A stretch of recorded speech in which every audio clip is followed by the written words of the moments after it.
Buenas tardes. ¿Me escuchan? Sí, doctor, buenas tardes. Sí, doctor, buenas tardes. Ya.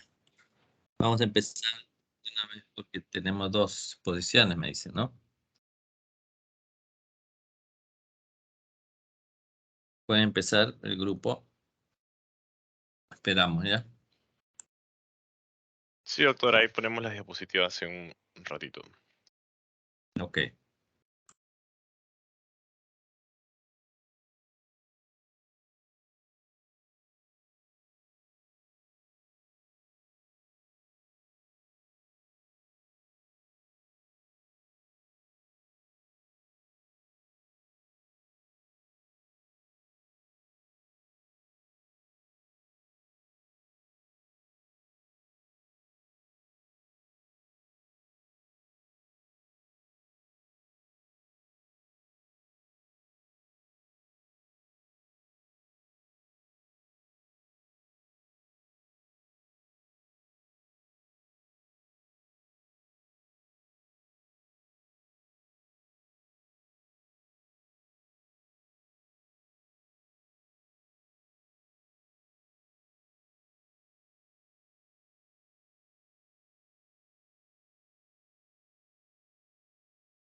Ya, buenas tardes compañeros, buenas tardes doctor. El día de hoy vamos a hacer la presentación de las amibas de vida libre. Y bueno, primero voy a comenzar haciendo una breve introducción acerca de este tema. Para comenzar, para comenzar, las amibas de vida libre tienen una distribución mundial y las vamos a encontrar en el suelo, la atmósfera, el agua. Van a ser de fácil localización entre la fauna habitual de aguas frescas naturales.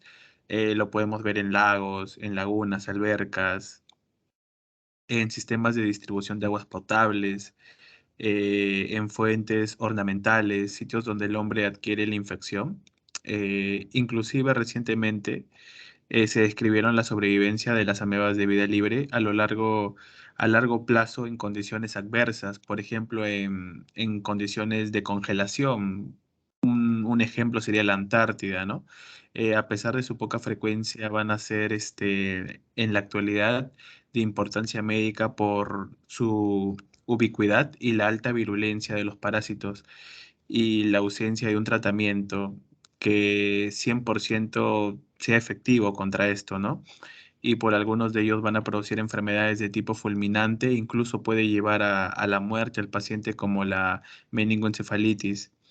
Además, esta tiene una baja incidencia de la enfermedad, posiblemente esta baja incidencia se deba a que se han encontrado anticuerpos contra Naegleria, perdón, SPP, y esto puede explicar ya que el ser un parásito de vida libre, el hombre está en contacto constante con los agentes, poniendo a trabajar su sistema inmunológico contra estos y creando contra ello anticuerpos de memoria, ¿no?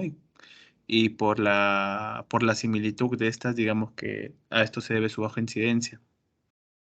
Siguiente, por favor. Bueno, en cuanto a los antecedentes históricos, en 1913 se aisló una amiba del suelo que se denominó Ameba polifagos. Pocas décadas después, en 1930, Sir Aldo Castellani aisló una amiba de cultivo de levaduras que denominó Acanthamoeba castellani. Y en 1948, Derrick publicó un caso fatal de la amibiasis generalizada en un prisionero de guerra japonés. causado por una amiba diferente a la entamoeba histolítica. En 1958 demostró que algunas amibas de vida libre son patógenas para animales de laboratorio, a las que las denominó Acanthamoeba culbertsoni. Y por su parte, en 1965, Fowler y Carter, en Australia, un año después, reportaron casos humanos a los que se denominó meningoencefalitis amebiana primaria. En 1986 también se reportó una amiba en tejido cerebral de una mujer embarazada que posteriormente se le denominó Balamutia mandrilaris. Eh, bueno, eso sería básicamente los antecedentes históricos y siguiente, por favor. Ya, le doy pase a mis compañeros, ahora sí.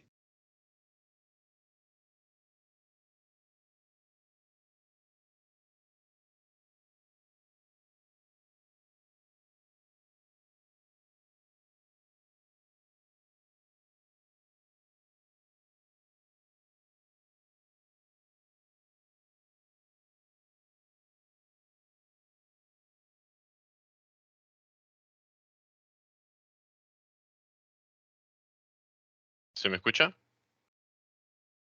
Sí, sí se te escucha perfecto. Listo. Ahora vamos a hablar un poco acerca de la clasificación, algo introductorio para los temas que vamos a ver más adelante en las diapositivas.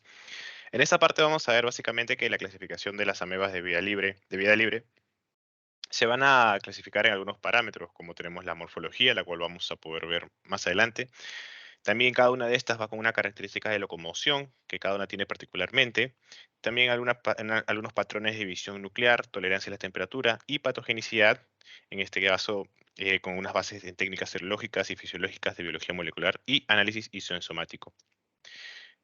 También algo que resaltar aquí es que a estas amebas también se les conoce como anfizoicas, las cuales es la capacidad de sobrevivir tanto en un medio ambiente como un hospedero.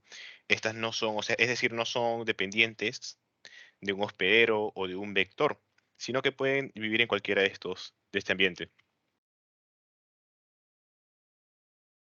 Eh, bueno, y ahora vamos a pasar con la morfología, un poco de esto ya hablando acerca de esta clasificación morfológica.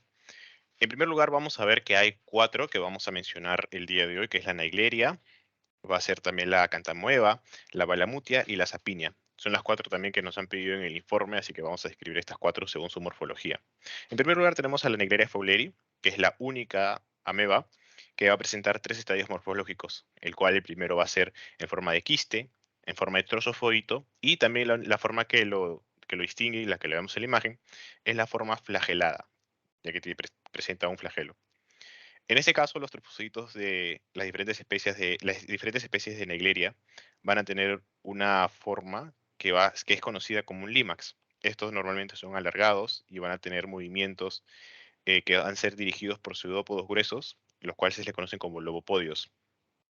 También, ahora también hablando más de los trofozoitos en el caso de Naegleria, como vimos presentan movimientos activos y la medida normal de estas va a ser de 15 a 30 micrómetros de longitud.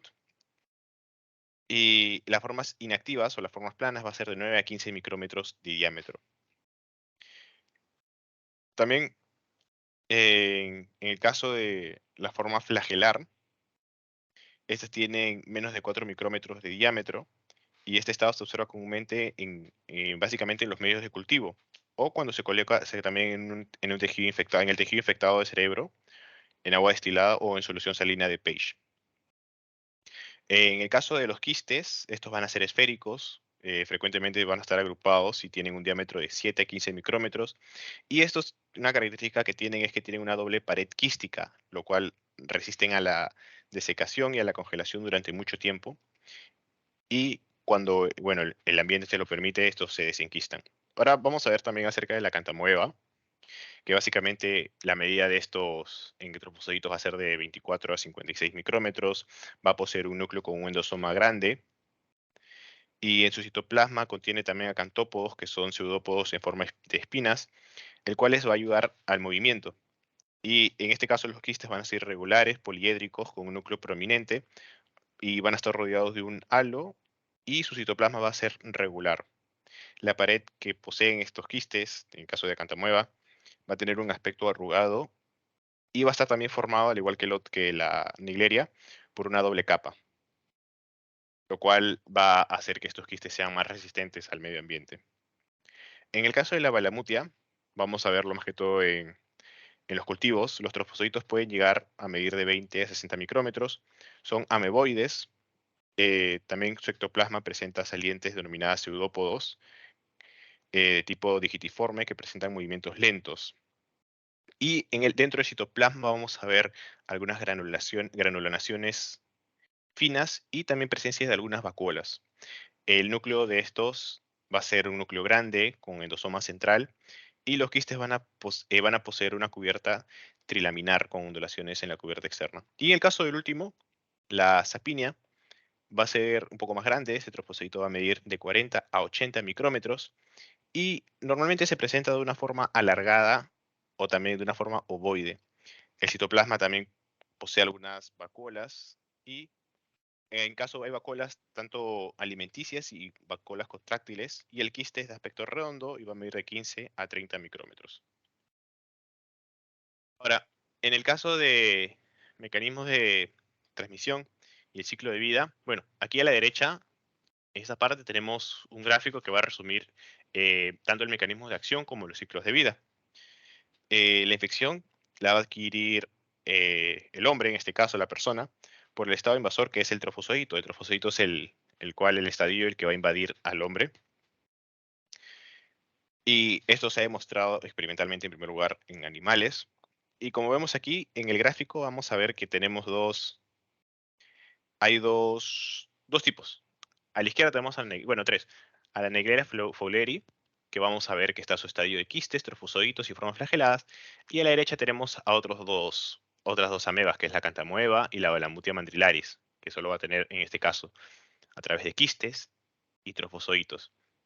Como un dato para resaltar aquí es que la Naegleria fowleri, su división es a través de la promitosis, y la Acantamueva y la Balamutia se van a multiplicar a través de la mitosis.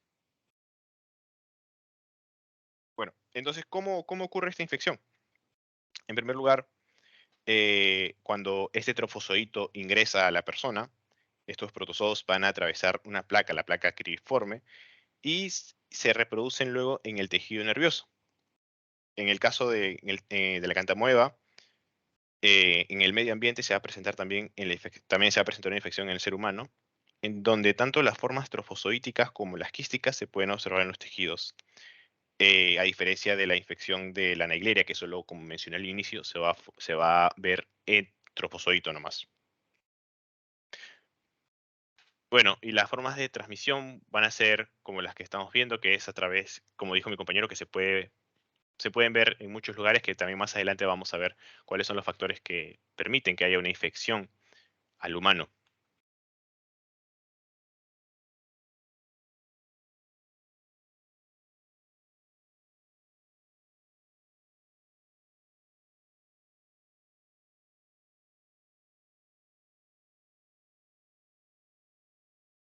Ahora vamos a ver el aspecto clínico. Para el aspecto clínico, esto va a depender mucho de la ameba que va a entrar en la persona, y también de la enfermedad o la patología que pueda desencadenar esta infección. La principal, la que también se mencionó en la parte de aspectos históricos, es la de meningoencefalitis amebiana primaria. Está en esta parte. Básicamente los trofozoitos van a entrar por las fosas nasales y van a pasar al cerebro a través de esta lámina, la cual mencioné anteriormente, que es la lámina criboides, en este caso del etmoides, y en el organismo se va a multiplicar, o puede multiplicarse también en el sistema nervioso central. Los síntomas van a empezar con un dolor de cabeza, una cefalea intensa. El paciente va a tener fiebre, normalmente de 39 a 40 grados. También va a ser presencia de hiporexia, náusea, vómitos. signos positivos de irritación meningia, como pueden ser los de Kerning, los de Brudzinski o los de Binda.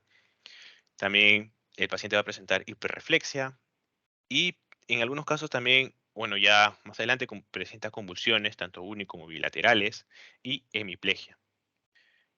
Algunos pacientes informan que presentan confusión, irritabilidad e intranquilidad antes de caer en un coma, porque en estos casos, en esta enfermedad, la muerte ocurre más o menos dentro de una semana de haber iniciado los síntomas. Como su tratamiento, bueno, en este caso el tratamiento de la meningoencefalitis amebiana primaria, se va a recomendar el uso de anfotericina B y también puede ser, también puede hacerse el uso de rifampicina. Otro aspecto clínico que se puede dar también otra infección es la encefalitis amebiana granulomatosa. En este caso, se presenta principalmente en personas debilitadas o inmunodeprimidos o también con algunas enfermedades crónicas. Esta enfermedad se asocia también con el síndrome de Hodgkin, un lupus eritematoso sistémico, diabetes, el alcoholismo también puede ser un factor de riesgo, desnutrición o, como ya he mencionado, también personas inmunodeprimidas o con SIDA. Esta enfermedad en este caso puede ser crónica o subaguda. Esta infección básicamente va a empezar por una infiltración de una cantamoeba y probablemente en el tracto respiratorio o también puede ser la infección a través de algunas úlceras en la piel o mucosas.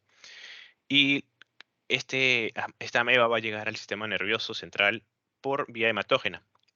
Luego de esta desarrolla lesiones simples o múltiples también, de tipo masa ocupativa en el cerebro y la alteración del estado mental va a ser común en personas infectadas con esta ameba y esta patología que es la encefalitis amebiana granulomatosa. La muerte también va a ocurrir dentro de algunas semanas o puede ser meses de presentarse los síntomas.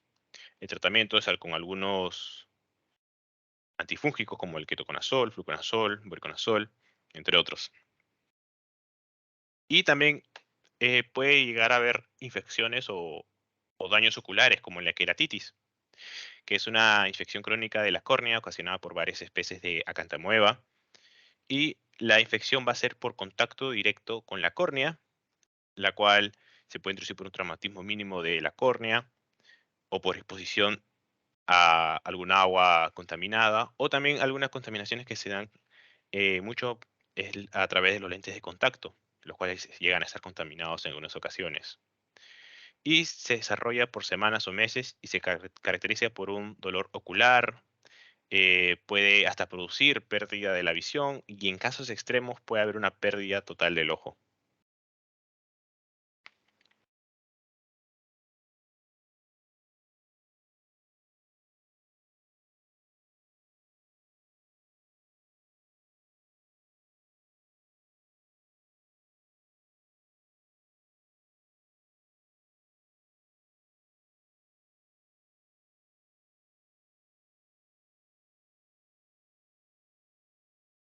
Bueno, y para terminar con el diagnóstico, básicamente para el diagnóstico vamos a tomar una patología, en este caso vamos a tomar el caso de meningoencefalitis aguda, y en este caso no sabemos, no conocemos la etiología de esta meningoencefalitis aguda, no sabemos si es por bacterias o por otras causas. ¿Y cómo es el diagnóstico? Bueno, se extrae líquido cefalorraquídeo para analizarlo, y si es que en este líquido cefalorraquídeo, en primer lugar, no, no encontramos alguna bacteria, y el líquido cefalorraquídeo también es una muestra es una muestra purulenta, tenemos que sospechar primero de una amebiasis, en este caso. Y si vemos en el examen microscópico, vamos a poder observar algún aumento de leucocitos polimorfonucleares. También en otros exámenes va a haber la albúmina elevada, niveles bajos de glucosa. Y algo importante es la ausencia de bacterias. Por eso es de etiología desconocida, porque normalmente lo que se piensa en una meningitis son bacterias, pero en este caso es por amebas de vida libre. Entonces, en este caso, lo que se hace es buscar las amebas. y lo que va a constituir el diagnóstico principal, el diagnóstico etiológico de esta enfermedad de la meningitis que hemos mencionado, la meningoencefalitis aguda, perdón. Esa es una. También, bueno, por cultivos de líquido cefalorraquídeo, es muy importante que este no se refrigere o se congele, porque si es que hay formas de amebas que pueden ser destruidas a través de, o se pueden movilizar a través con este enfriamiento. Y también se puede hacer a través de biopsias, ¿no? Extrayendo el tejido, pero más que todo eso es cuando se encuentra, cuando hay necropsias. Pero normalmente se puede ver y diferenciarlo cuando utilizamos algunas coloraciones. Por ejemplo, tenemos una coloración útil podría ser la de plata metanina de Gromori. Otra también podría ser, podríamos pintarlos con tinción de Wright o también Giemsa para poder ver a los trofozoitos en este caso. Se les va a ver normalmente con un citoplasma azul. Y esta imagen de la izquierda que estamos viendo aquí es con procedimientos ya para el diagnóstico también, pero con procedimientos de inmunofluorescencia indirecta, como estamos viendo en esta figura de la izquierda. Y también nos permite ver a estos trofozoitos ya pintados con inmunofluorescencia. Eso sería todo. Gracias.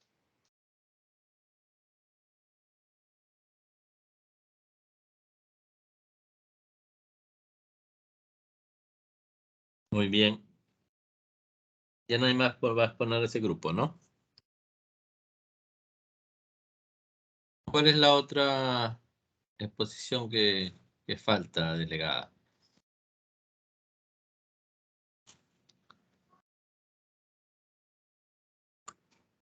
¿Está la delegada?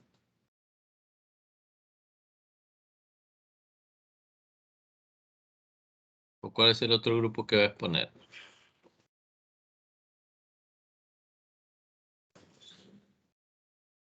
¿O ya acabamos todo?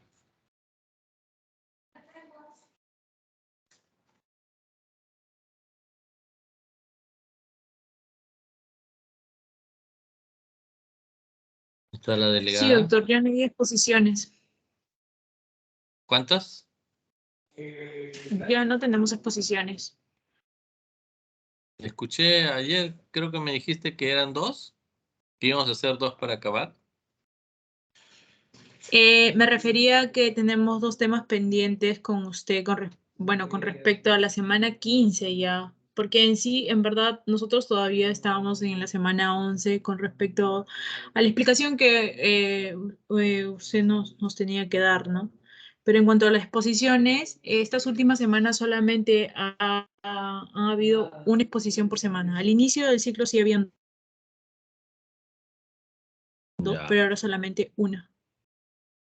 Entonces ahora falta la parte de microscopía, ¿no? Claro. Ya. Me enviaste, creo, la Sí, semana le envié el pasada. 23. Ujú. Ya. ¿Y la de ahora cuál es? Ayer le envié la que toca hoy día. Si no, se la vuelvo a reenviar. Ya, ya. Voy a ir bajándolas, ¿ya?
Doctor,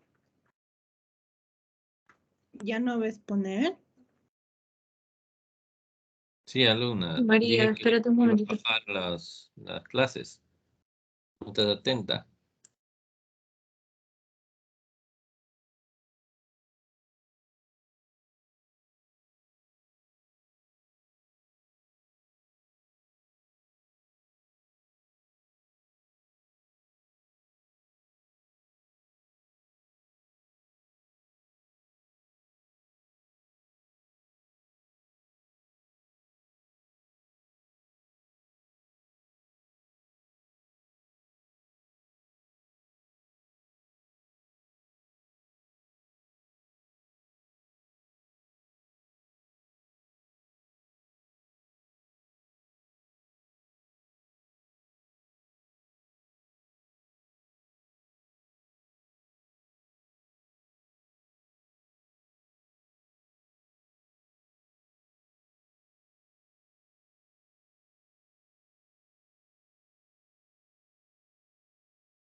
Ya está.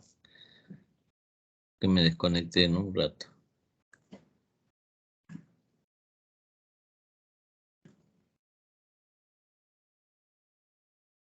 No, este no es, perdón.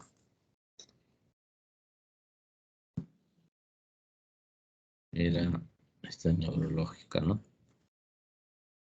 Neurológica 1.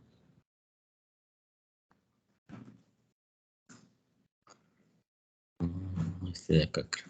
Ajá. Se ve, ¿no? Sí, doctor. Ya. Entonces vamos a entrar a lo que es la patología del sistema nervioso. Vamos a hablar seguro acá de algunos tumores, ¿no? Que son los astrocitomas, meningioma, linfoma y algunas infecciones que dan a ese nivel, ¿no? Los tumores en sí están clasificados de acuerdo al tipo celular, ¿no?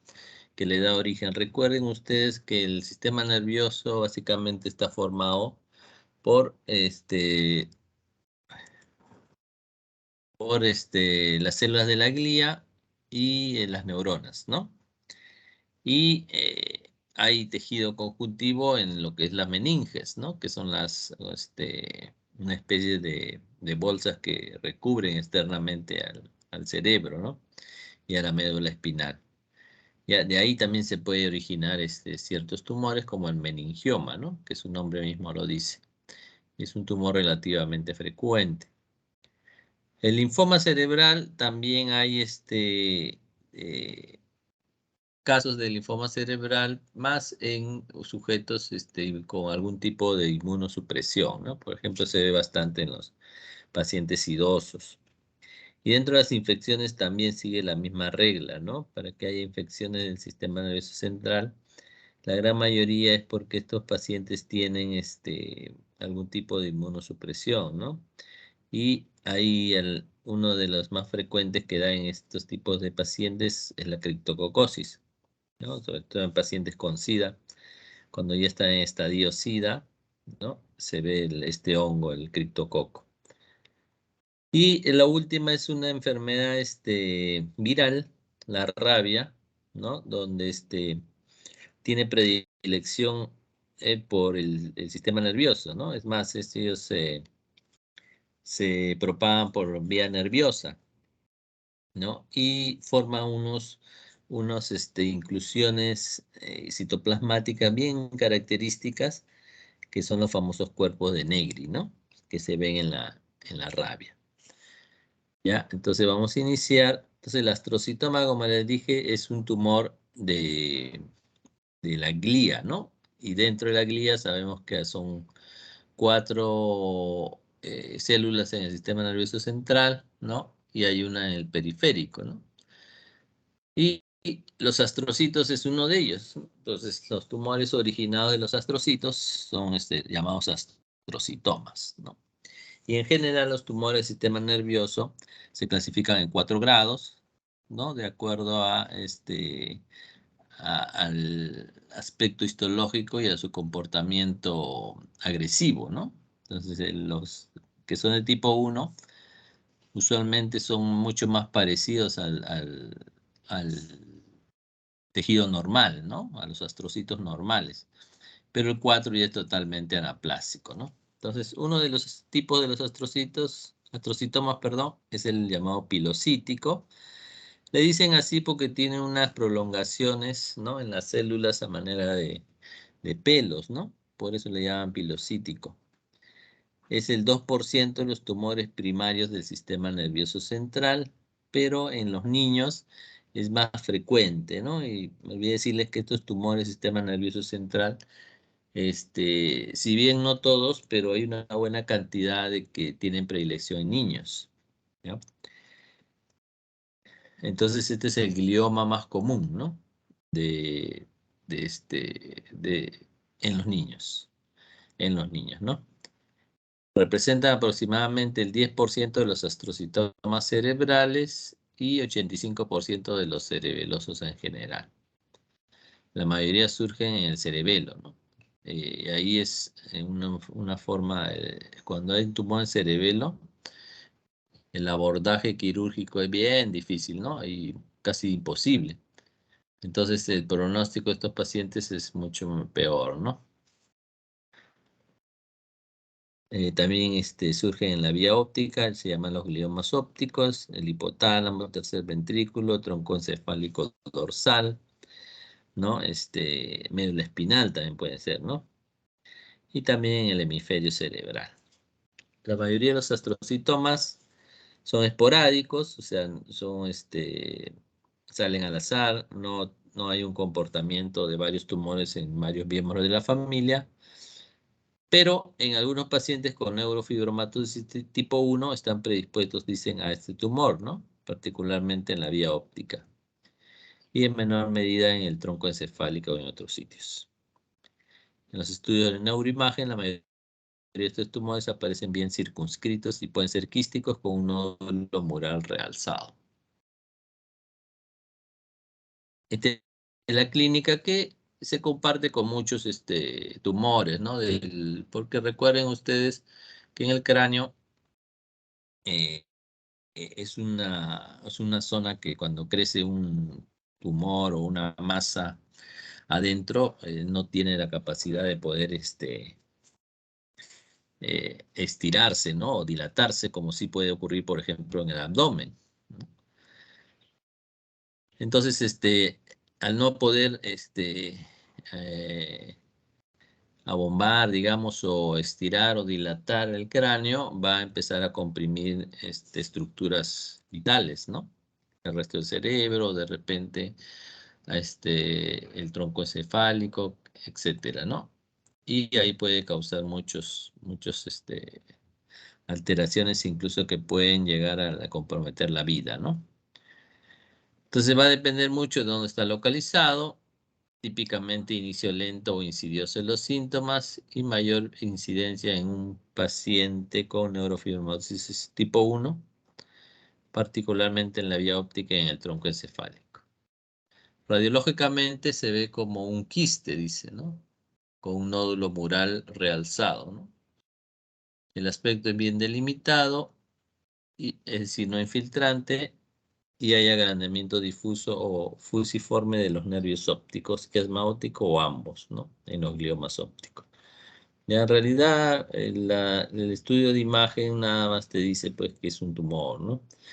Bien difícil con estudios de imagen, con una resonancia, decir el tipo histológico. Eso es patología, ¿no? Pronóstico, excelente pronóstico, con una tasa de supervivencia de 20 años de aproximadamente el 80%, la mayoría son curables quirúrgicamente, ¿no? El problema es cuando no puedes resecarlos quirúrgicamente, ¿no? Por ejemplo, en el cerebelo. La radioterapia se puede utilizar en casos recurrentes o con resección subtotal, ¿no? Sin quimioterapia consistentemente eficaz en este momento. O sea, no hay una quimioterapia que sea eficaz para estos tipos de tumores. Macroscópicamente es quístico y bien delimitado, puede aparecer esponjoso debido a microquistes o hipervascularización, y los astrocitomas pilomixoides son sólidos y gelatinosos. Pueden infiltrar el parénquima circundante también. Y tenemos un astrocitoma pilocítico, ¿no? Y acá se ve el espacio quístico, ¿no? Este espacio ya es sólido, lo blanco es sólido, algo sólido, ¿no? Entonces sería un tumor más o menos mixto, ¿no? Acá se ve la cavidad con un material medio gelatinoso. En la microscopía hay un aspecto, bifásico, denso y suelto, aunque en algunos casos puede estar presente un solo componente, relativamente claramente circunscrito, esa es la regla, aunque casi siempre se observa un grado de infiltración al microscopio, las células astrocíticas piloides con prolongaciones parecidas a pelos largos y delgados, ¿no? De ahí el nombre de pilocítico.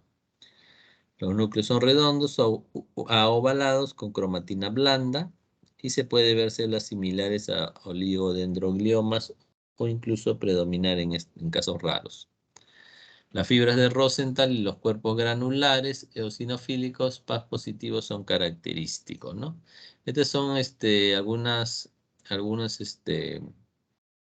estructuras que se pueden ver en el citoplasma de las células, ¿no? Varios glomeruloideos y hialinizados comunes, vasos, ¿no? Vasos glomeruloideos y hialinizados comunes, ¿no? Quiere decir parecidos al glomérulo, ¿no? Que hacen como un ovillo y se hialinizan también. Las figuras mitóticas son poco frecuentes y se observa necrosis similar a un infarto en 5 a 10% de los casos, ¿no? Y uno se da cuenta también por la simetría que forma en los hemisferios, ¿no? En este caso está más posterior, perdón, ¿no? Acá está el tumor, ¿ya? Y acá se ve esas prolongaciones a manera de pelitos, ¿no? Que le dan el nombre de astrocitoma pilocítico. Acá se ve mejor. Aunque las células, los núcleos no son tan pleomórficos, ¿no? Se parecen mucho a los astrocitos normales. No sería un tumor de bajo grado y con un pronóstico favorable, ¿no? Ahí están las fibras de Rosenthal. Ven estas de acá. Acá también. Estas fibras, ¿no? De acá. Y acá lo hacen la analogía con este sacacorcho. Vasos, miren, cómo hacen estructuras así redondas como si fueran glomérulos o glomeruloides. No, un ratito voy a apagar esto porque si no me va. Un ratito, ¿eh?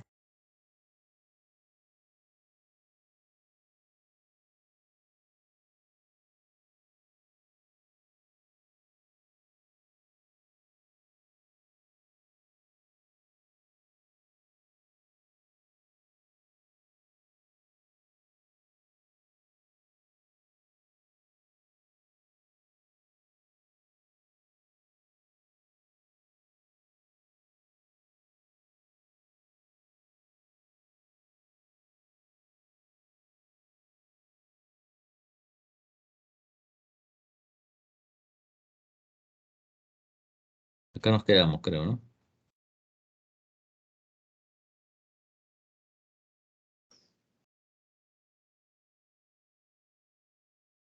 Ahí están los vasitos así como que se unen formando como una especie de glomérulo, ¿no?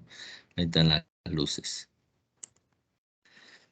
Por inmunohistoquímica son positivos al GAF, ¿no? Que es proteína ácida fibrilar glial, ¿no? Casi todos los astrocitomas son positivos a eso. Proteína C100 también es positivo. Los axones positivos para neurofilamentos pueden verse en la periferia, pero también están presentes en componentes sólidos que carecen de axones. Ahí está el GAF, ¿no? Y lo tiñe, ¿no? Qué bonito tiñe a las células, a esos trocitos, ¿no?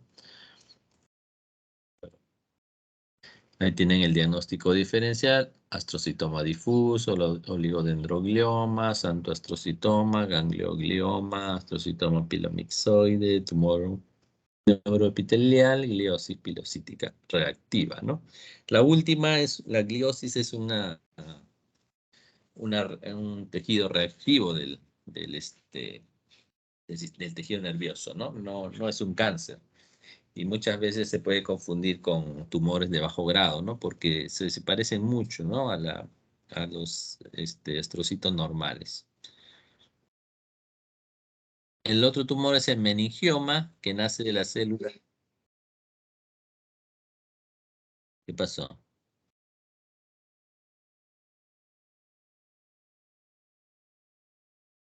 No lo he borrado un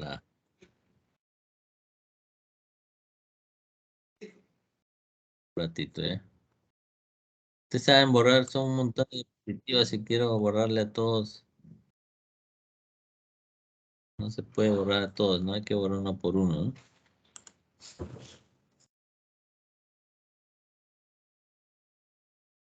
A ver dónde está el meningioma. De acá.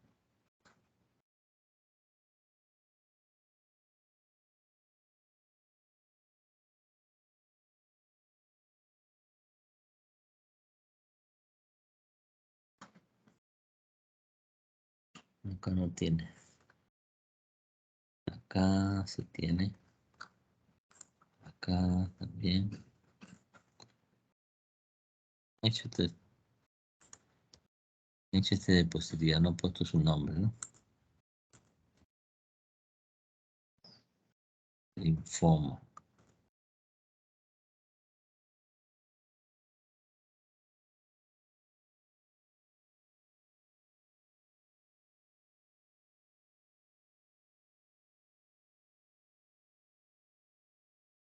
Tampoco.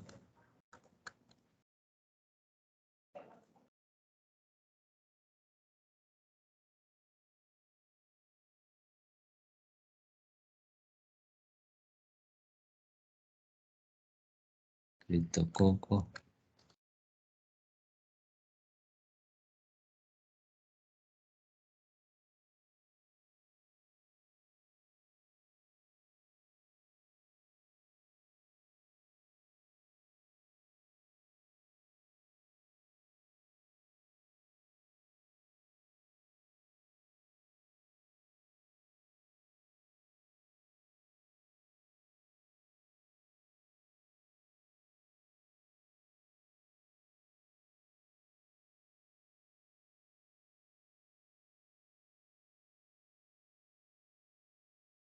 Rabia.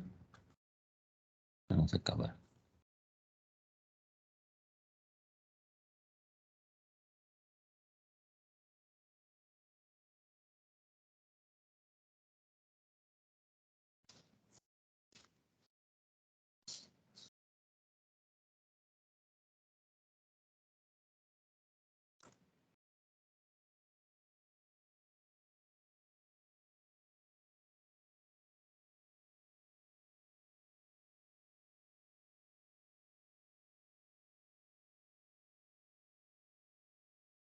Esto no tiene.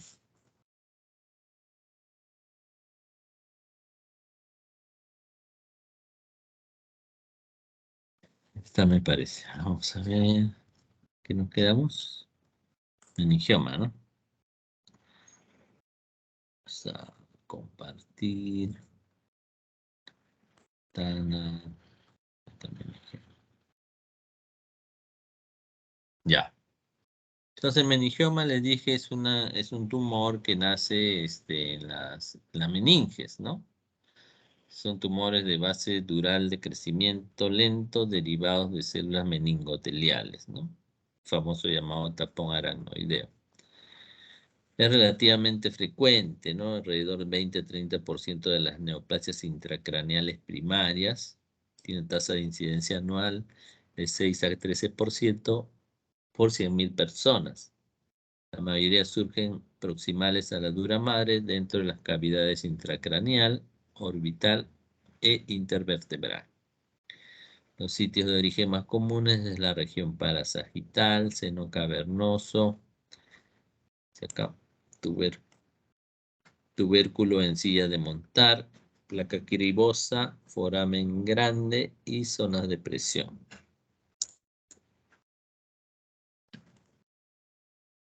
Avanza, ya.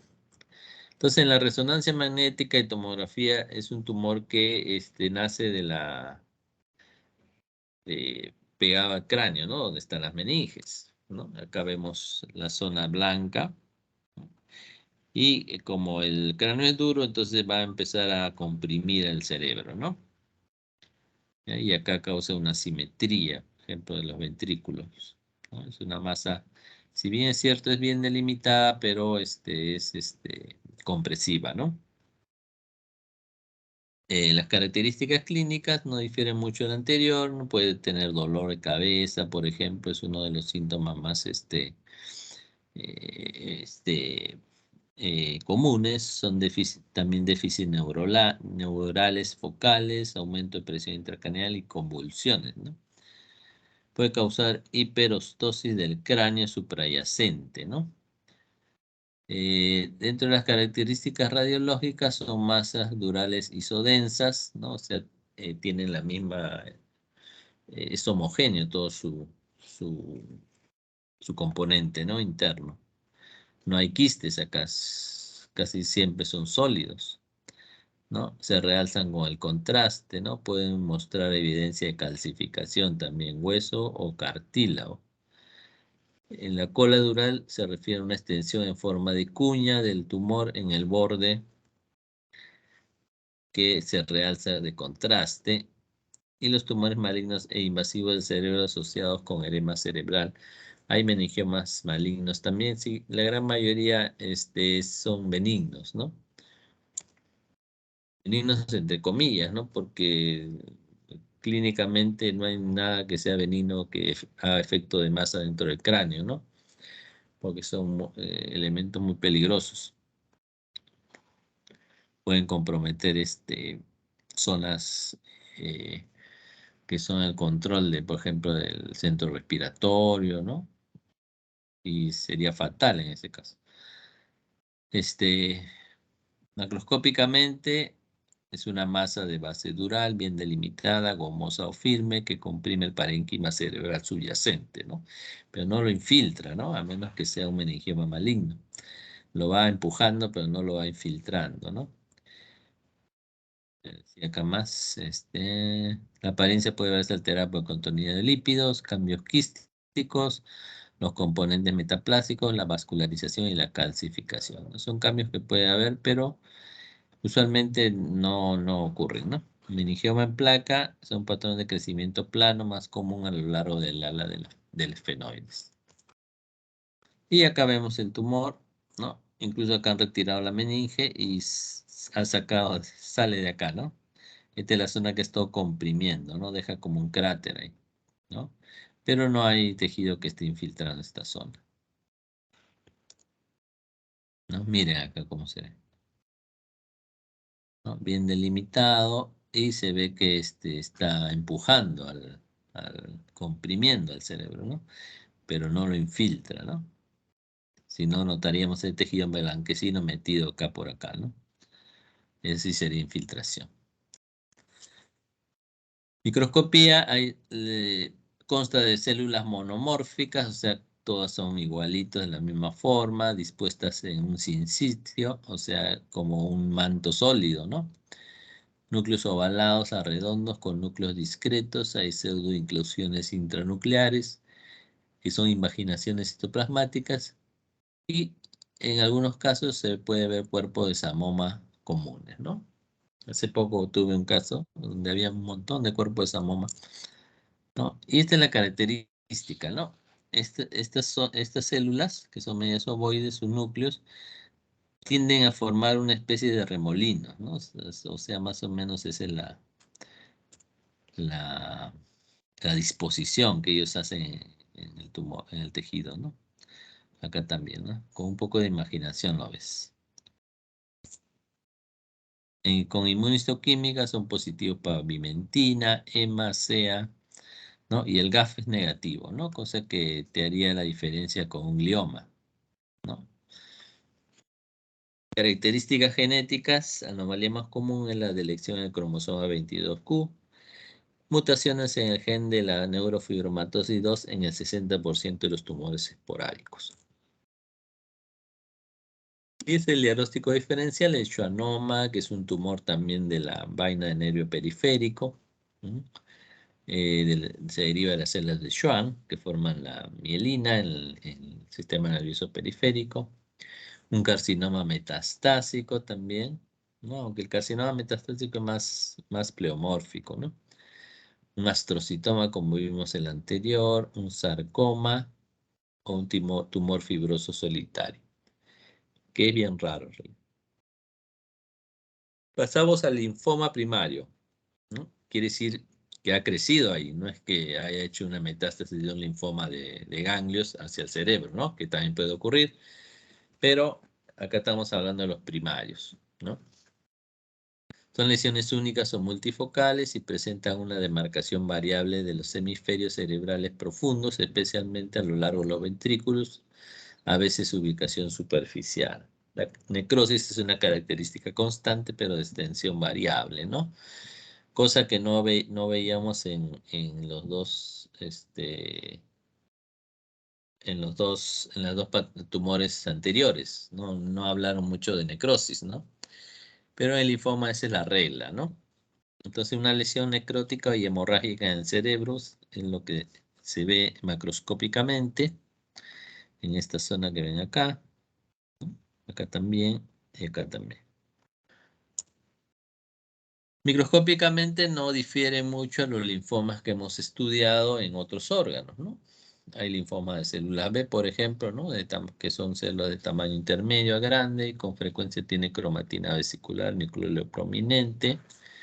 Hay un patrón de crecimiento angiocéntrico también que es alrededor de los vasos sanguíneos, con manguitos de linfocitos neoplásicos dentro y alrededor de los vasos. Hay una infiltración difusa de linfocitos pleomórficos en el parenquima cerebral por pequeños grupos o células individuales y la presencia de necrosis es común. Hay bastante mitosis, ¿no? Es mitóticamente activo y con bastante zona de necrosis. Acompañado de activación astrocítica y microglial y puede ir acompañado de un infiltrado inflamatorio reactivo también, ¿no? La administración de corticoides antes de la biopsia puede inducir una reducción dramática del tumor con aumento de macrófagos y detritus celulares, ¿no? Y así se ve, ¿no? Como los linfocitos son células que su núcleo capta bastante la hematoxilina, ¿no? Entonces se van a ver zonas moradas, ¿no? Todas estas zonas moradas son, ¿no? Entonces acá tú te vas a acercar, te acercas y ves un montón de células redondas, ¿no? Sigues acercándote y ves esto, ¿no? Entonces estas células son tienden a ser redondas, no son redondas perfectas como un linfocito normal, sino más se parecen a los linfocitos inmaduros que veíamos, por ejemplo, en centros germinales, ¿no? Ya acá igual, miren, todos estos son linfocitos, ¿no? Ahora, si tienes duda, acá se hace, acá está señalando una mitosis, se hace tinciones de inmunohistoquímica también, ¿no? Y miren acá cómo son las células, núcleo con su núcleo prominente, ¿no? Y el citoplasma es medio claro, ¿no? Acá también vemos dentro de los vasos, es un linfoma intravascular. Son émbolos tumorales, ¿no? Y esa es la inmunohistoquímica, CD20, CD19, ¿no? CD3, ¿no? Son marcadores de linfocitos que tienen su membrana, ¿no? Y con eso puedes hacer la distinción entre, de repente, uno que se parece bastante es un oligodendroglioma, por ejemplo, ¿no? Porque también son células redonditas. Pasamos ya, dejamos los tumores, pasamos a las infecciones y ahí tenemos la criptococosis, por ejemplo, le dije es un hongo, es una micosis profunda, ¿no? No es una micosis superficial como las tiñas, ¿no? Y es causado por un hongo llamado Cryptococcus neoformans, ¿no? Características clínicas, 85 de las pacientes tienen condiciones debilitantes, o sea, algún tipo de inmunosupresión, ¿no? Casi la gran mayoría, ¿no? Hay meningitis que son subagudas o agudas. El pronóstico es curso constantemente progresivo en la mayoría de los casos. El fluconazol es el fármaco de elección, ¿no? Pero acá, ¿qué es lo que nos ensombrece el pronóstico? La inmunosupresión, ¿no? Si el paciente fuera muy inmunocompetente y le pones el fluconazol, fácilmente se cura, ¿no?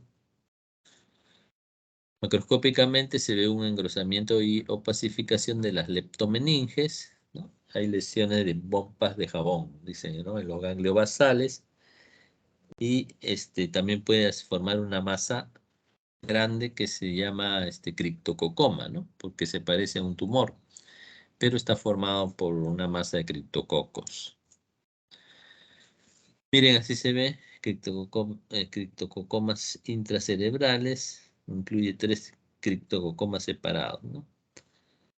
Que tienen un aspecto gelatinoso, ¿no? Los criptococos, mientras van proliferando en el tejido, lo van necrosando, ¿no? Esa es una característica muy distintiva en criptococosis que no hay mucho en otros tipos de micosis profunda, ¿no? Por ejemplo, la histoplasmosis, que te forma granulomas muy parecidos a la TB. En cambio, en el criptococo casi no ves granulomas, ¿no? Uno es porque, como da en pacientes inmunosuprimidos, los pacientes inmunosuprimidos no hacen granulomas, ¿no? No hacen granulomas. Entonces, miren, crea unas cavidades llenas de una masa media gelatinosa, ¿no? Y el tejido, obviamente, acá es como que se hubiera licuado, ¿ya?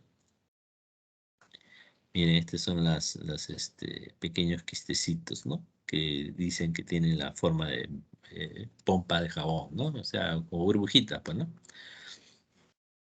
Microscopía se ve el infiltrado inflamatorio escaso. ¿Por qué escaso? Porque el paciente es inmunosuprimido. No tiene células inflamatorias.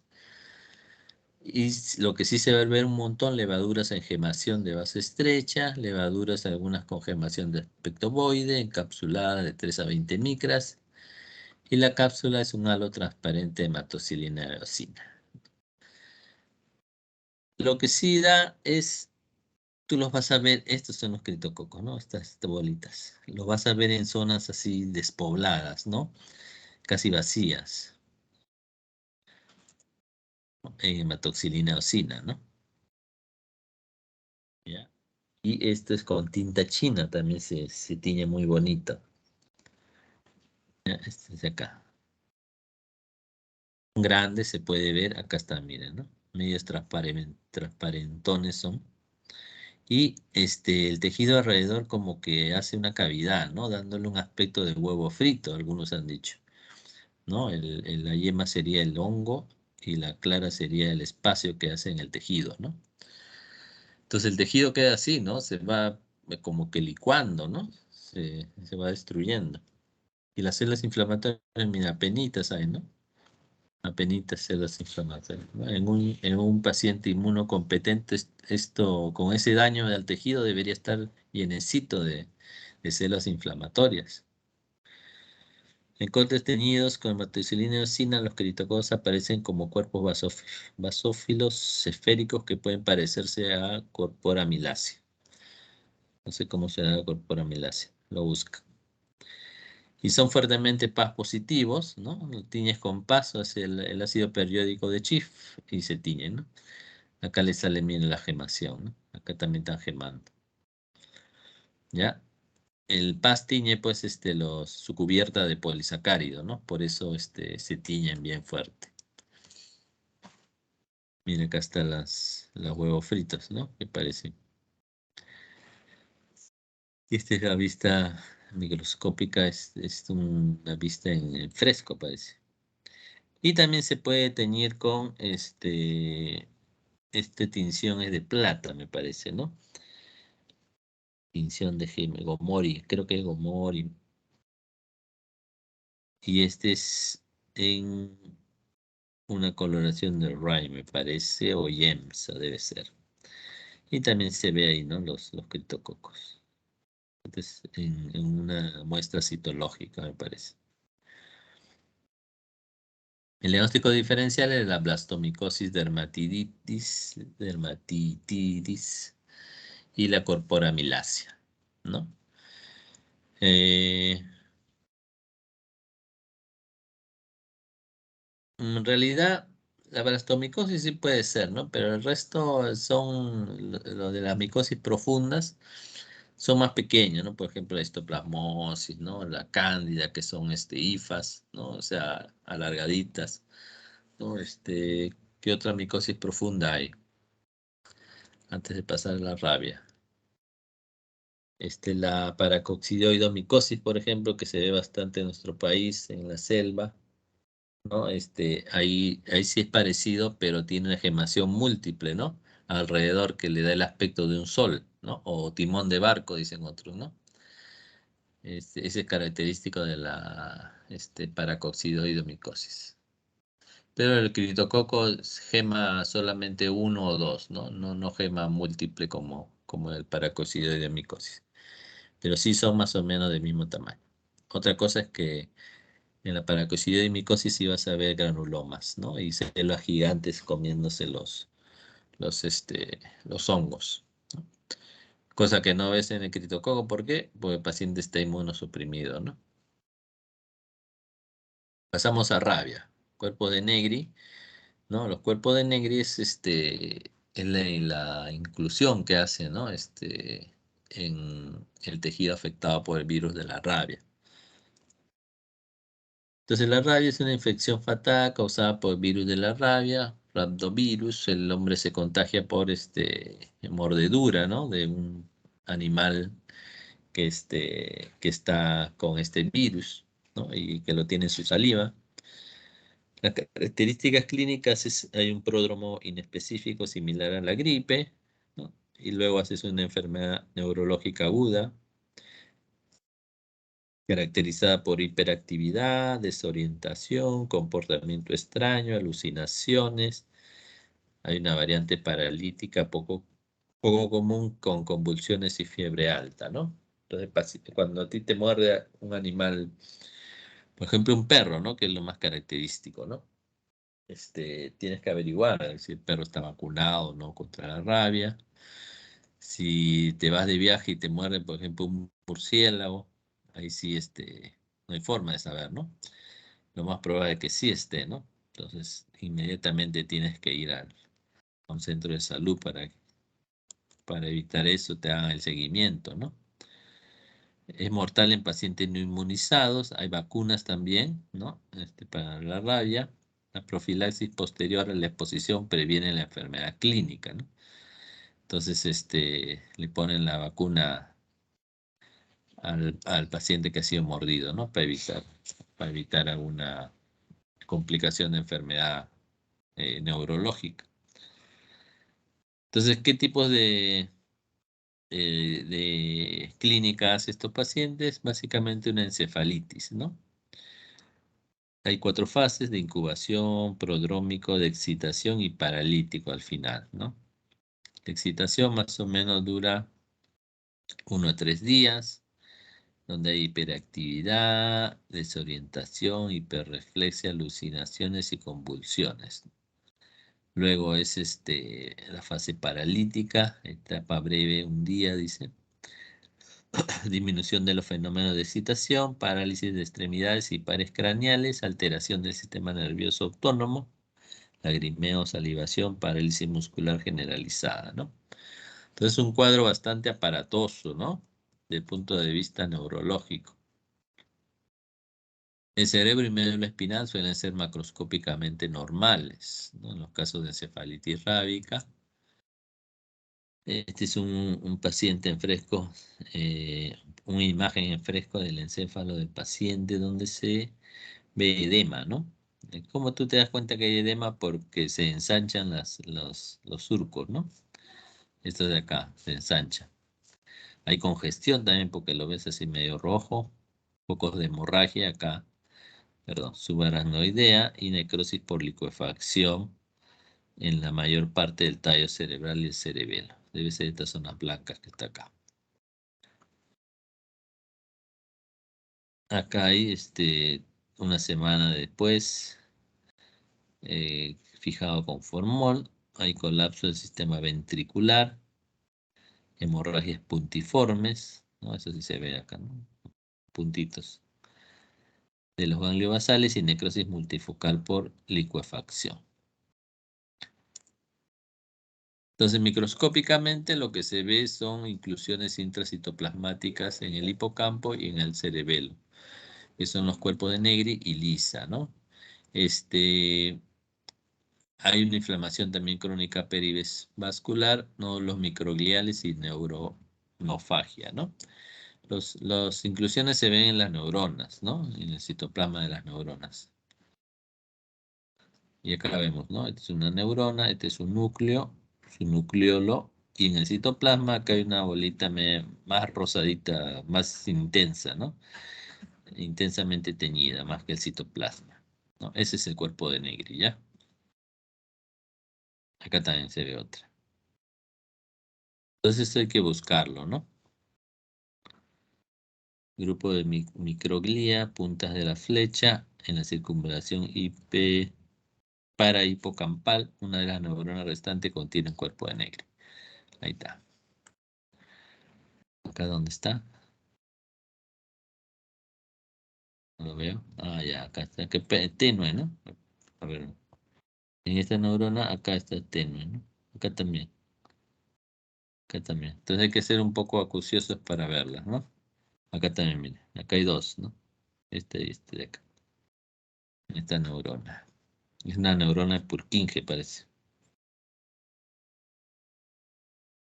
Y este ya teñido con otra coloración, ¿no? Un producto de inmunomarcaje rojo, ¿no? Resalta el abundante antígeno del virus de la rabia en el citoplasma de las células de Purkinje infectadas, ¿no? Casi se ve bonito. Este de acá. Acá hay varias. 4. Acá hay una grande. Entonces, por inmunohistoquímica también se puede hacer demostración de antígenos de la nucleocápsida viral mediante inmunohistoquímica o inmunofluorescencia, ¿no? Es para confirmar el diagnóstico. Pero yo creo que con H es suficiente más la clínica, ¿no? Estos diagnósticos sí son post-mortem, pues no, nadie en su sano juicio va a hacer una biopsia cerebral en paciente que está con cuadros neurológicos, ¿no? ¿Qué más? Diagnóstico diferencial. El diagnóstico es relativamente fácil, dice, es sencillo, se sospecha y se buscan las inclusiones virales características. Pues como les digo, diagnóstico post-mortem, ¿no? Fuente de información, ahí tienen los libros, instrucciones para el informe. Y terminamos esta diapositiva. Ahora pasamos a la siguiente, ¿no? Delegada. ¿Cuál es la otra?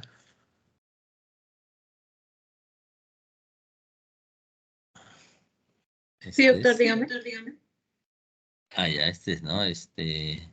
Neuropatología 2, ¿no? Ahora toca, ¿no? Sí, doctor. Este endocrino ya hicimos, ¿no? No sé por qué le he bajado. Voy a cerrar esto también. Ahí se colgó. Ya. Voy a compartir de nuevo. Ahí está. Neuro 2. ¿Qué vamos a ver? El doctor de la Cruz lo ha hecho. Infarto cerebral, ¿no? Hemorragia subdural, edema cerebral, meningitis aguda.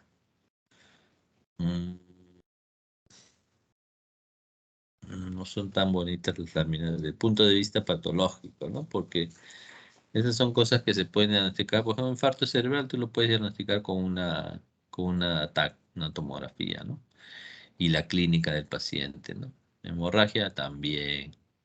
Edema cerebral también. La meningitis sí más o menos podría ser, ¿no? Pero igual lo vamos a tratar. Este es los lóbulos cerebrales, ¿no? Pero esto ya es anatomía, ustedes ya lo conocen muy bien. Y esto sí es importante, enfermedad cerebrovascular, ¿no? Y las causas, ¿no? La gran mayoría es de tipo isquémico, ¿no? El 80%, ¿no? Que es un cuadro parecido me refiero a la parte fisiopatológica del infarto de miocardio, ¿no? Que también es por isquemia, ¿no? Entonces ahí se tapona un vaso que irriga cierta zona del cerebro. Entonces esa zona al no recibir sangre se va a necrosar, ¿no? Se va a morir. Entonces hay una isquemia que puede ser transitoria, ¿no? Y hay otro ya que es infarto cerebral, ya transitoria se puede recuperar, y el infarto cerebral ya no, ¿no? Porque ya es tejido muerto, ya es necrosis, ya. A la hemorrágica, 15 a 20%, ¿no? Y básicamente pacientes con hipertensión arterial, ¿no? Hay una hemorragia intracerebral en 10 a 15% y subaracnoidea 5 a 7%. Y en un pequeño caso de enfermedad cerebrovascular ocurre por trombosis venosa cerebral, ¿no? En el 5% de los casos. Entonces, la isquémica, ahí vemos las arterias que llegan al cerebro, ¿no? Mediante las carótidas.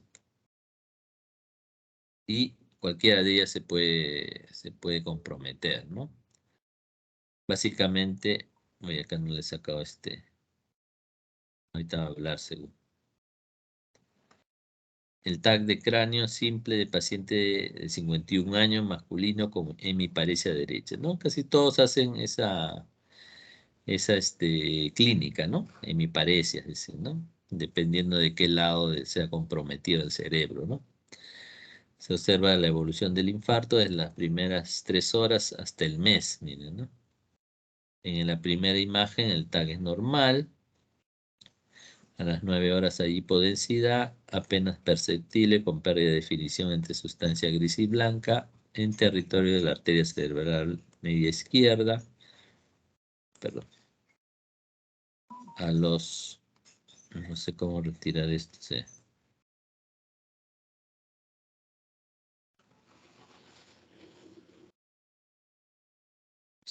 No quiero retirarse, ya lo había retirado. Bueno, los 3 que dice acá. 3 días será, ¿no? Sí, 3 días. Se observa hipodensidad mayor y ausencia de surcos por edema, ¿no? En la región frontotemporal izquierda. Y al mes se visualiza hipodensidad con vasos hiperdensos por perfusión de lujo. Miren cómo queda acá al final esa zona infartada, ¿no? Entonces el tejido cerebral no tiene esa regeneración que tiene, por ejemplo, el hígado, ¿no? Entonces, ahí dependiendo del grado de necrosis o compromiso del tejido cerebral, va a ser la clínica, ¿no? Durante las 6 primeras horas de lesión irreversible es poco lo que puede apreciarse macroscópicamente, dice, ¿no? Algo parecido al infarto de miocardio, ¿no? Recuerden que si el infarto era severo y el paciente moría, casi no veías nada en el corazón, ¿no? Solamente se podía hacer el diagnóstico por cambios ultraestructurales, ¿no?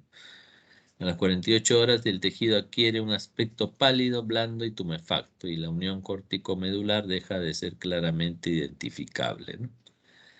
Entre los 2 y 10 días el cerebro adquiere una consistencia gelatinosa y friable, y el límite que hasta entonces era poco definido entre el tejido normal y el anormal se delimita con mayor claridad. Entre los 10 días y 3 semanas el tejido sufre una licuefacción y finalmente es eliminado, dejando una cavidad llena de líquido y revestida por un tejido de color gris oscuro que se expande gradualmente a medida que se va eliminando el tejido muerto. Entonces se queda ahí cavidades, ¿no? No se regenera, ¿no? Acá hay la arteriosclerosis cerebral, ¿no? Es una complicación que te lleva a hacer infartos cerebrales, ¿no? Infarto región de la arteria cerebral posterior, este es el nivel, miren. Enfermedad cerebrovascular isquémica, infarto hemorrágico en la distribución de la arteria cerebral media, de acá. Suele ser resultado de la oclusión embólica de una arteria cerebral. Histología sin cambios microscópicos dentro de las 12 horas. Después de las 12 horas predomina el cambio isquémico neuronal, que se llaman las neuronas rojas. Hay edema citotóxico y vasógeno. las células endoteliales y gliales, principalmente los astrocitos, comienzan a desintegrarse.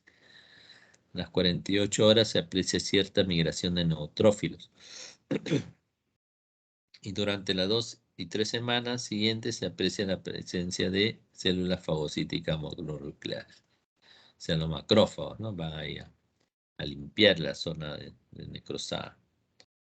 Meses a años, el infarto generalmente consiste en un área organizada circunscrita de cavitación con macrófagos dispersos y tejido glial residual.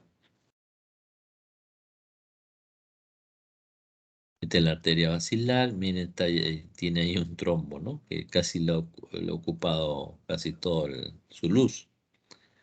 De una placa, dice, ¿no? Que está asociada con área de infarto, que es esta de acá, ¿no? Y quedan bien esas cavidades, ¿no? Algo como se veía en los criptococos también, que hacía cavidades. Infarto cerebral temprano, 12 a 48 horas. Estas neuronas muestran eosinofilia citoplasmática, pignosis nuclear y encogimiento, ¿no? Este es el cambio neuronal isquémico agudo. Las neuronas rojas muertas se llama. Entonces su citoplasma se tiñe un poquito más rosadito, los núcleos son más oscuritos, ¿no? Y empiezan como que a hacerse más pequeños, ¿no? Como que a compactarse. Este es organizar el infarto cerebral. Días a semanas después de la isquemia están los macrófagos. Estos son macrófagos, ¿no? Que han acudido ya ahí a esa zona, ¿no? Engullen y eliminan el tejido cerebral necrótico, ¿no? Y acá queda una serie de cavidades, ¿no? Cavitación completa del tejido con gliosis en el borde de la lesión, ¿no? Ya le dije que gliosis es un evento reactivo, ¿no? De las células gliales ante una noxa, ¿no? Un daño. No sé quién me escribe tanto. Bueno, vamos a ver un ratito.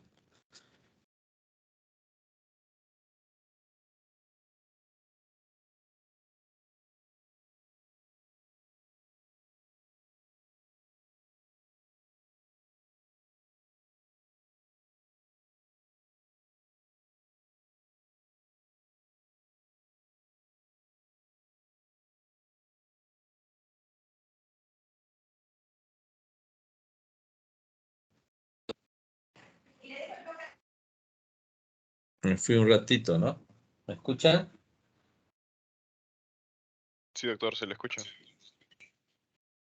Un ratito, ya voy a cargar el celular que está en 4%. No lo escucho.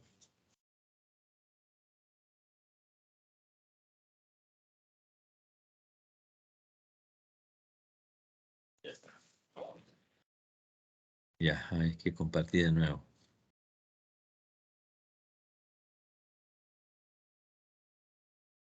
Es este de acá. Este era, ¿no? Ya. Seguimos. Ya pasamos a terminamos infarto. Chao. Pasamos a diferencia entre hematoma epidural y subdural. Básicamente tiene que ver en las posiciones de las meninges, ¿no? Recuerden que las meninges son 3, ¿no? La que está más pegada hacia el cerebro. Hoy no, otra vez. ¿Escuchan? Sí, doctor, aún se le Sí, escucha. doctor. ¿Sí me escuchas? Sí, sí, Acá doctor. dice, parece que ha habido un problema, estamos intentando unirle, ya apareció bien. ¿Sigo compartiendo? Sí, doctor, se Sí, ve aún. también.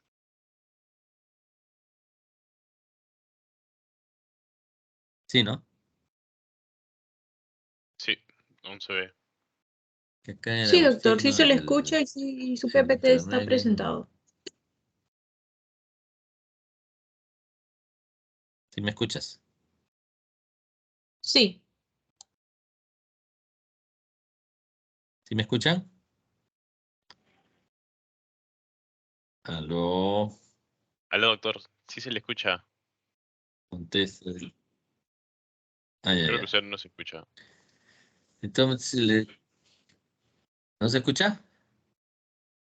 Sí, sí se le escucha. Sí se le escucha, Aló. tal vez usted no nos escucha Ya. bien, pero nosotros sí le escuchamos. Y sí se ve su PPT. Sí, ya. Entonces seguimos. Le decía la forma de diferenciar entre un hematoma epidural y subdural básicamente es por las presencias, tienes que tener en cuenta la disposición de la meninge, ¿no? La que está más pegada al cerebro es la pía madre, ¿no? Y la que está más pegada al cráneo es la dura madre y entre las dos está la aracnoides, ¿no? ¿No? Entonces, miren ahí ustedes el hematoma epidural, dónde está, y el hematoma subdural, ¿no? El subdural es debajo, inmediatamente debajo de la dura madre, ¿no? Como lo pueden ver acá. Perdón. Este de acá, ¿ven? Esta es la dura madre, este azulito, ¿no? Entonces, debajo de la dura madre está el subdural, ¿no? En realidad estaría entre la dura madre y la aracnoide, ¿no? Y cuando está por encima o sea, entre el cráneo y la dura madre, es la epidural, ¿no? Entonces el epidural es más sangre arterial y el subdural es más sangre venosa, ¿no?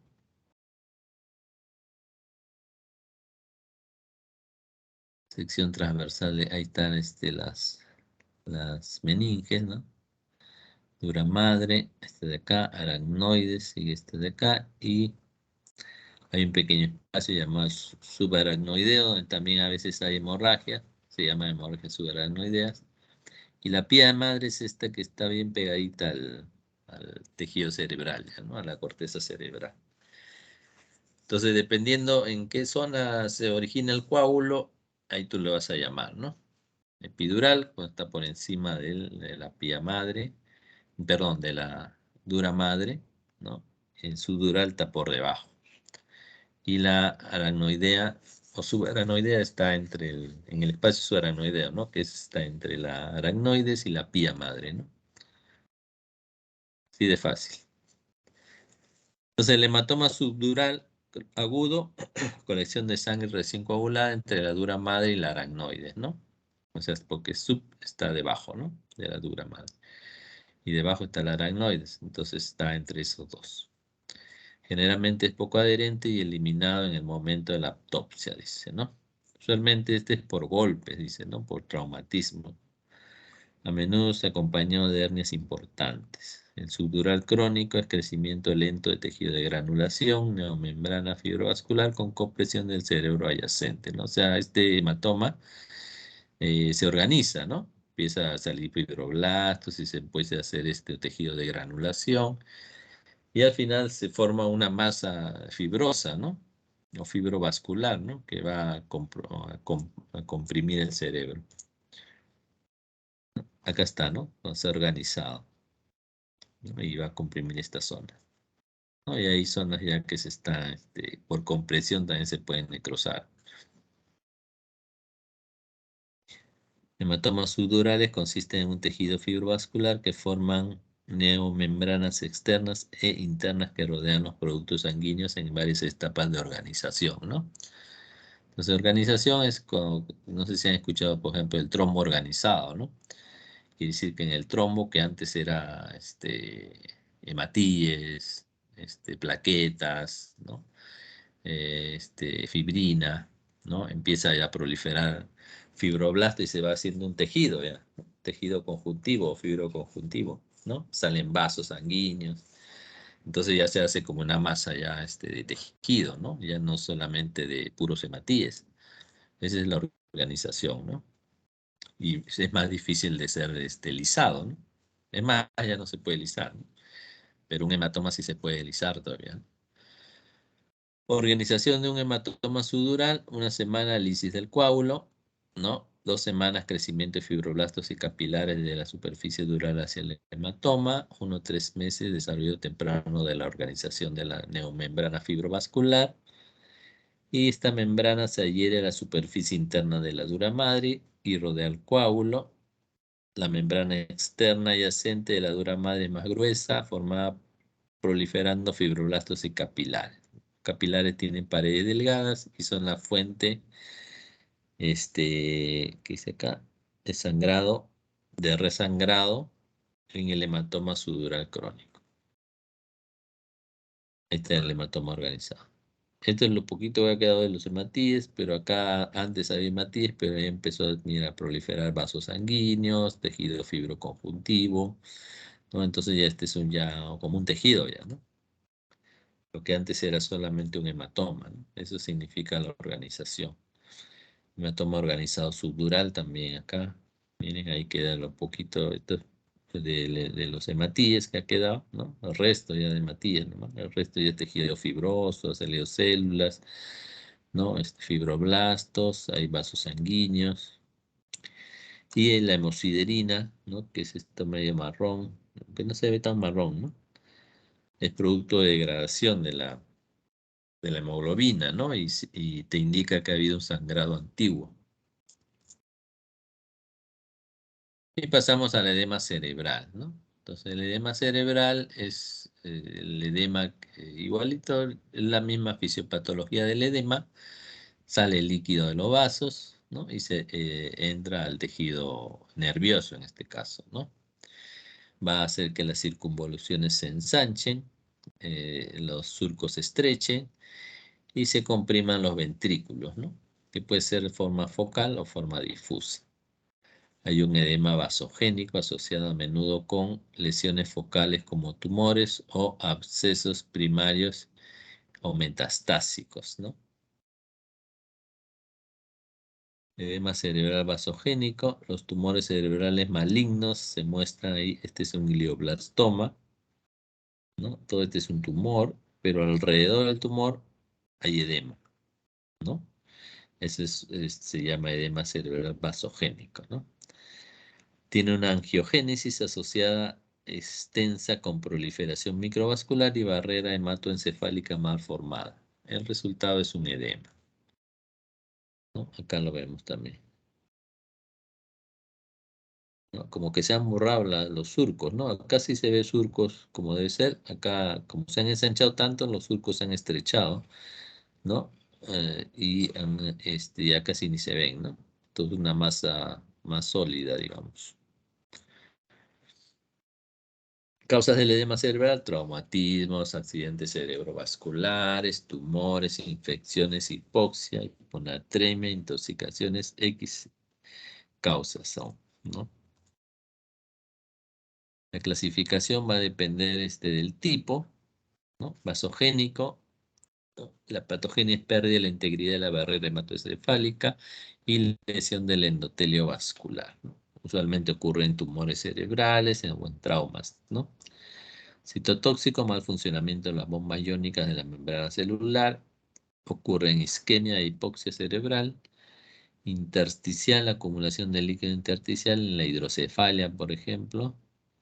Hidrostático, alteración de las gradientes de presión transmurales en la hipertensión arterial, sistémica maligna. Y osmótico en la hiposmolaridad sérica, ¿no? En la hiponatremia, por ejemplo. Los síntomas son dolor de cabeza, cefalea, náuseas y vómitos, ¿no? Por efecto de masa que causa el edema, mareos o vértigo, visión borrosa o indefinida, problemas para hablar y caminar, cansancio y o fatiga, rigidez en la región del cuello, cambios en el ritmo respiratorio. Microscópicamente solamente vas a ver una acumulación de líquido extracelular con palidez de la tinción tisular cuando hay hipoxia. Los efectos histológicos de la hipoxia aguda son las neuronas encogidas, hipereosinofilia citoplasmática y pignosis nuclear, ¿no? Son las neuronas rojas muertas, esto ya lo hemos visto en la necrosis, ¿no? Ahí están las neuronas rojas muertas. Y básicamente el diagnóstico de edema es macroscópico, ¿no? Cuando hice un diagnóstico post-mortem también, ¿no? Pero tú puedes hacer en los vivos con estudios de imagen, ¿no? Como lo hemos visto con TAC, ¿no? Resonancia, se puede ver edema cerebral. Por último, hablamos de la meningitis purulenta aguda. Purulente le han puesto acá. Es un proceso inflamatorio, ¿no? Itis, inflamación de las meninges, ¿no? Purulenta que va a tener pus, ¿no? Que en realidad son grandes cantidades de polimorfos nucleares con tejido muerto, ¿no? Involucra las leptomeninges y el líquido cefalorraquídeo, ¿no? Para la meningitis hay un montón de causas, principalmente son bacterias, pero hay virus también que pueden causar meningitis, ¿no? Dentro de las bacterias tenemos principalmente a la Neisseria meningitidis, el famoso meningococo, ¿no? Pero hay otros microorganismos también que causan, ¿no? Macroscópicamente va a haber un edema leve, congestión vascular, vasos meningios están ingurgitados y son prominentes. Se puede seguir trayectos purulentos a lo largo de los vasos sanguíneos sobre la superficie del cerebro. Los cambios tardíos, exudado fibrino purulento subaracnoideo, hidrocefalia y hemorragias petequiales, ¿no? Y esto es lo que se ve, ¿no? Básicamente se ve las meninges opacas y con un poco de un material medio blanquecino lechoso que vendría a ser la pus, ¿no? Parte de la hiperemia, ¿no? Y congestión que se puede ver, ¿no? Y microscópicamente, como es una inflamación, vamos a ver neutrófilos, como es aguda, neutrófilos y polimorfos nucleares, en la zona subaracnoidea con depósitos variables de fibrina también, ¿no? Hay cadena de proteínas eosinofílicas, trombosis de vasos, inflamación, puede extenderse hacia los ventrículos y producir ventriculitis e infartos corticales también puede haber, ¿no? ¿Viste lo que se ve, no? Este es el tejido cerebral, acá debería estar las meninges, pero está lleno todo de un montón de células inflamatorias, ¿no? Hay congestión de los vasos sanguíneos también, ¿no? Si nos acercamos, miren, esta es la zona de la inflamación, ¿no? Aguda principalmente. Acá agarra incluso vasos sanguíneos. ¿Y está? Nada más. ¿Cómo? Pero no he hecho las causas. Bueno, ¿alguna pregunta?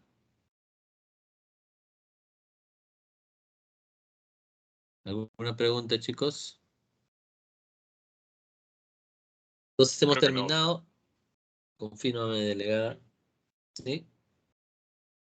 Ya. Sí, doctor.